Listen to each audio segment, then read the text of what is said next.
I don't think a reasonable case is the NHS is going to fall over tomorrow in a way that during the pandemic we really were worried about. I think a plausible pessimistic case is we more or less keep muddling along as we are. And, we're all sat around here in 2029 essentially saying pretty similar things. They got a little bit better, but it's still quite a lot worse than pre-pandemic. I think productivity here is crucial. So productivity growth, if it doesn't continue to grow quite rapidly, and that is plausible, it might be there were some easy gains we could make, and actually productivity growth now slows down.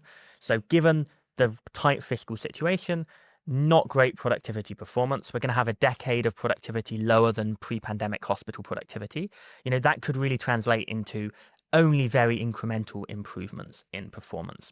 Similarly, if not much of a 10-year plan really gets implemented or there's challenges implementing it, if everyone's distracted by other things, that is also not going to help here. And I think the final one that loyal listeners will want me to mention are the fiscal challenges. The NHS we've talked about is relatively protected fiscally, but that doesn't have to be the case. We know there are lots of pressures. We know there might be pressures on defense spending, on social security spending, and other things.